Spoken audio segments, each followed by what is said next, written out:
आप सभी विद्यार्थियों का एक बार पुनः स्वागत है Subhash study centre YouTube channel पर। और आज की इस वीडियो में मैं लेकर के आया हूं क्लास 10th के विद्यार्थियों के लिए संस्कृत खंड का जो वेरी इंपॉर्टेंट चैप्टर है धीरः धीरेण पूज्यते, अर्थात वीर के द्वारा धीर पूजा जाता है। और इस चैप्टर का यहाँ पर आप देख सकते हैं तीसरा जो गद्यांश है, यानी यह जो है चैप्टर संवाद है, नाट्यखंड है। और इसका जो तीसरा गद्यांश है जो कि यहाँ से है पुरुराजः तत् सर्वम अस्माकं आंतरिकः विषयः, यहाँ से है और यहाँ तक है। आप देख सकते हैं अलछेद्रः कस्तावत गीतायाः संदेशा। तो इस संवाद का आज के इस वीडियो में मैं आपको हिंदी अनुवाद बताऊंगा और साथ ही इसका जो है आपको बताऊंगा कि आप संदर्भ कैसे लिखेंगे। और यदि आपने इसके पहले के वीडियो में इस पाठ का जो है पहला जो गद्यांश है यानी पहला संवाद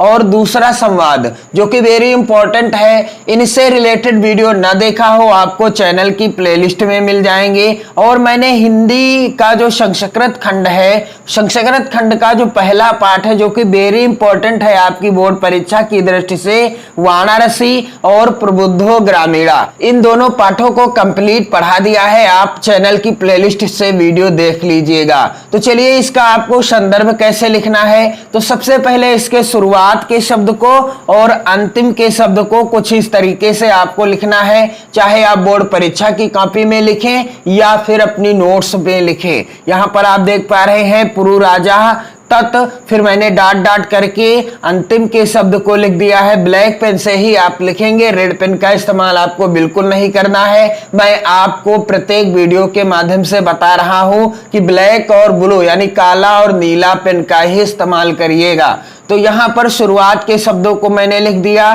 फिर अंतिम के शब्दों को यहां पर लिख दिया, गीतायाः संदेशा। इसके बाद आपको हेडिंग क्या डालना है, संदर्भ। बिल्कुल आसान है संदर्भ। इस वीडियो में मैं आपको बता रहा हूं प्रस्तुत संवाद हमारी पाठ्य पुस्तक के धीरः धीरेण पूज्यते नामक पाठ से अवतरित है। सबसे आसान संदर्भ है यह।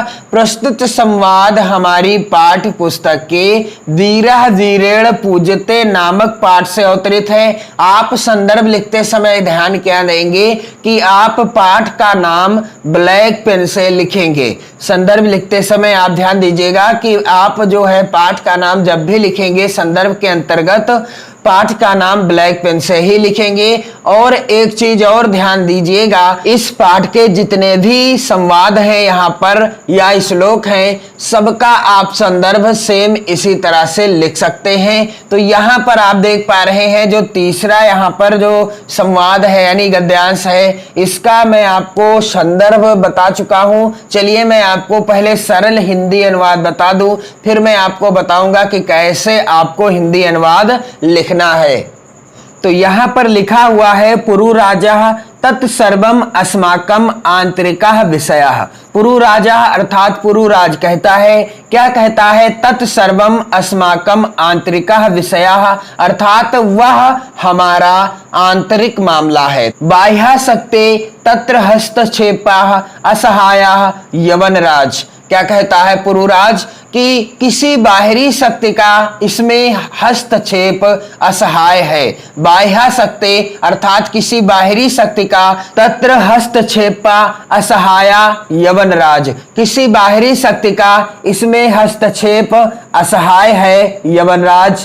पृथक धर्मा पृथक भाषा भूषा अपि वयम सर्वे भारतीयः।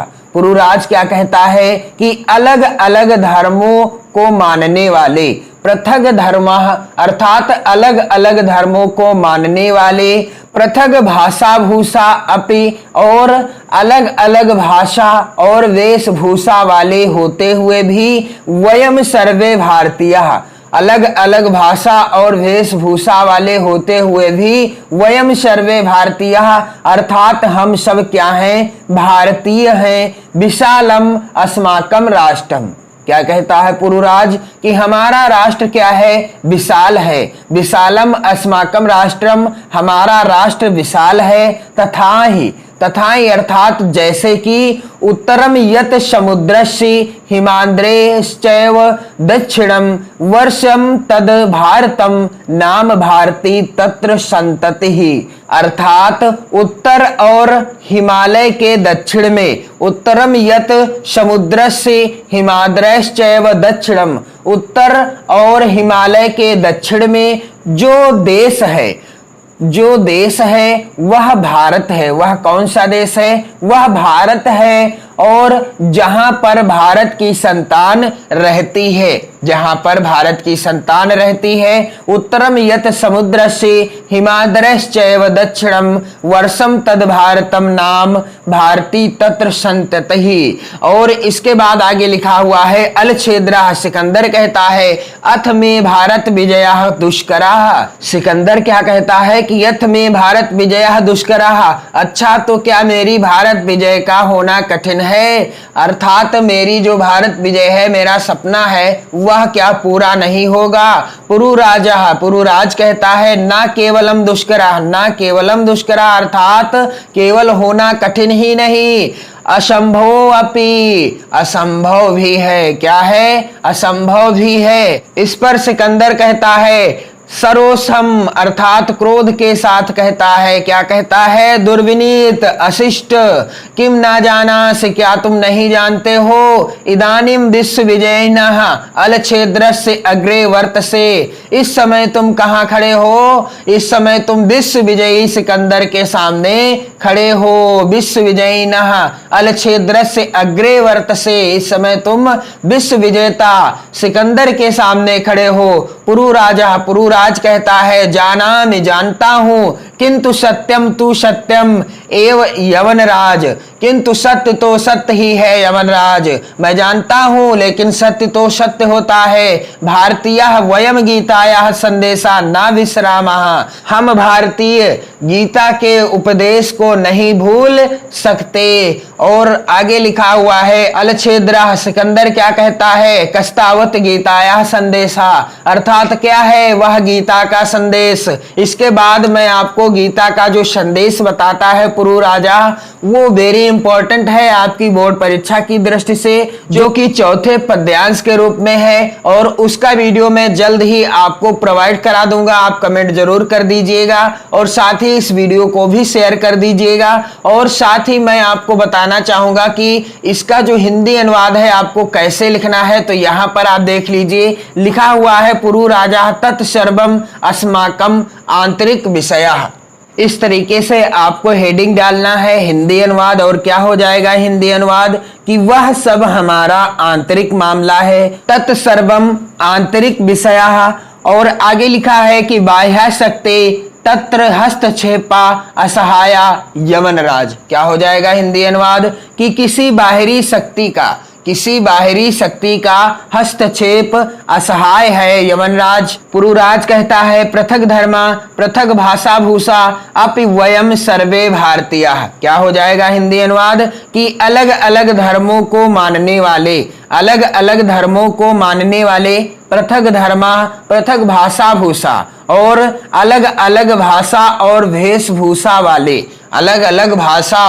वेशभूषा वाले होते हुए भी हम सब क्या हैं? भारतीय हैं। अलग अलग धर्मों को मानने वाले, अलग अलग वेशभूषा वाले होते हुए भी, भाषा और वेशभूषा वाले होते हुए भी हम क्या हैं? वयम सर्वे भारतीय, हम सब भारतीय हैं। विशालम अस्माकम राष्ट्रम। पुरुराज कहता है कि हमारा जो राष्ट्र है, हम सबका जो राष्ट्र है, हमारा जो देश है बहुत विशाल है। हमारा राष्ट्र विशाल है। और आगे क्या कहता है? तथा ही जैसे कि उत्तरम यत समुद्रस्य हिमाद्रैश्चैव दक्षिणम वर्षम तद भारतम नाम भारती तत्र संतति। क्या हो जाएगा हिंदी अनुवाद कि उत्तर और हिमालय के दक्षिण में, उत्तर और हिमालय के दक्षिण में जो देश है वह क्या है, भारत है। वह कौन सा देश है, भारत है, जहां पर भारत की संतान रहती है, जहां पर भारत की संतान रहती है। अलछेद्रा, अलछेद्रा यानी सिकंदर क्या कहता है कि अथ में भारत विजया दुष्करा। सिकंदर कहता है कि अच्छा तो क्या मेरी भारत विजय का होना कठिन है। सिकंदर कहता है कि क्या मेरी भारत विजय का होना कठिन है। इस पर पुरुराज क्या कहता है कि ना केवलम दुष्करा, अर्थात ना केवल कठिन है, असंभवोऽपि, अर्थात क्या है, असंभव भी है। ना केवलम दुष्करा अर्थात केवल कठिन ही नहीं, असंभव भी है। आगे सिकंदर कहता है सरोषम, अर्थात क्रोधित होकर कहता है, दुर्विनीत अर्थात अशिष्ट, किम ना जानास इदानी विश्व विजयिना अलछेद्रस्य अग्रे वर्तसे। क्रोधित होकर सिकंदर क्या कहता है कि अशिष्ट, क्या तुम नहीं जानते कि इस समय तुम विश्व विजयी सिकंदर के सामने खड़े हो। आगे लिखा हुआ है पुरुराजा, पुरुराज कहता है क्या कि जानामि किंतु सत्यम तु सत्यम एव यमनराज। पुरुराज कहता है कि जानता हूं किंतु सत्य तो सत्य ही है, यमनराज सत्य तो सत्य ही है। आगे लिखा हुआ है यहां पर कि भारतीय वयम गीताया संदेशाम न विश्रामः। क्या कहता है पुरुराज कि हम भारतीय गीता के उपदेश को नहीं भूल सकते, हम भारतीय गीता के उपदेश को नहीं भूल सकते। सिकंदर कहता है, क्या कहता है कि कस्तावत गीताया संदेशा, कस्तावत गीताया संदेशा। तो यहां पर आप देख पा रहे हैं कि लिखा हुआ है हिंदी अनुवाद कि क्या है वह गीता का संदेश। सिकंदर क्या कहता है कि वह गीता का संदेश क्या है, हमें भी बताओ। तो चौथा जो श्लोक है वह वेरी इंपॉर्टेंट है आपकी बोर्ड परीक्षा 2023 के लिए, और इस श्लोक का मैं आपको संदर्भ और हिंदी अनुवाद जल्द से जल्द अगले वीडियो में प्रोवाइड करा दूंगा। आप इस वीडियो को ज्यादा से ज्यादा मित्रों में शेयर कर दें, और साथ ही आप 2023 बोर्ड परीक्षा की बेहतर तैयारी करने के लिए आप चैनल को सब्सक्राइब कर लीजिए और कमेंट कर दीजिए और वीडियो को लाइक भी कर दीजिए। जय हिंद, वंदे मातरम, भारत माता की जय।